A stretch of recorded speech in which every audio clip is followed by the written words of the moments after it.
ধন্যবাদ দরিয়া মিডিয়াকে। আজকে আমরা এই টুর্নামেন্ট পূর্ব সিদ্ধাপুরা ঐক্য পরিষদ কর্তৃক আয়োজিত আজকে চ্যাম্পিয়ন স্বপ্নের ফাইনালের মধ্যে যে দু দলকে অংশগ্রহণে উঠেছে তাদেরকে ধন্যবাদ জ্ঞাপন করছি। পাশাপাশি এই নীলা উচ্চ বিদ্যালয়ের মাঠে আমাদের ছোট বাল্যকাল থেকে আমাদের এখানে খেলাধুলা সংস্কৃতি এখান থেকে আমরা উঠে আসছি। বিগত স্বৈরাচার শাসকের কারণে এই নীলা উচ্চ বিদ্যালয়ের মাঠ থেকে যারা প্রকৃত ক্রীড়াবিদ, যারা প্রকৃত সাংস্কৃতিক, তাদেরকে কৌশল করতে এখানে মাইনাস করে আমরা দীর্ঘ 8টি বছর পর একটি আমরা স্বনামধন্য আন্ত উপজেলার মধ্যে আমরা একটা টুর্নামেন্ট আন্ত উপজেলা নীলা চ্যাম্পিয়ন ক্রিকেট টুর্নামেন্ট ট্রফি আয়োজন করতে আমরা সক্ষম হয়েছি।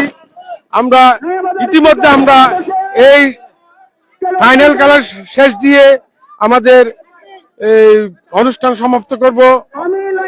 আমরা একটা আমাদের লক্ষ্য উদ্দেশ্য হচ্ছে ঐক্য পরিষদের আমাদের ক্রীড়া, সাংস্কৃতিক, সামাজিক সবকিছু আমরা সমাজের কাছে অবদান রাখার জন্য আমরা এই প্রচেষ্টা চালিয়ে যাব। আমরা অলরেডি 2 জন অসহায় ব্যক্তিকে আমরা ডোনেশন করেছি বিগত 1 মাস আগে। আমাদের আরো চিন্তা ভাবনা আছে।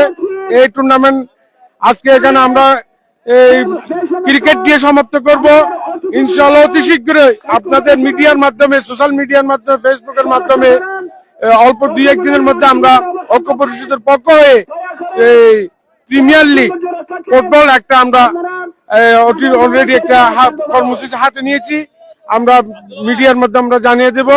এগুলো আমরা করার পিছনে একটা কারণ, দেশের মাদক, আমাদের টেকনাফের একটা মাদকের নামে একটা চিহ্নিত, এই মাদককে মুক্ত করার জন্য আমরা যুব সমাজকে খেলার সাথে এবং পাশাপাশি শিক্ষার পাশাপাশি খেলার সাথে সম্পৃক্ত রেখে মাদক থেকে মুক্ত করার জন্য এই প্রত্যাশা রেখে আমি দরিয়া মিডিয়াকে ধন্যবাদ জানাই। আসসালামু আলাইকুম ওয়া রাহমাতুল্লাহি ওয়া বারাকাতুহু।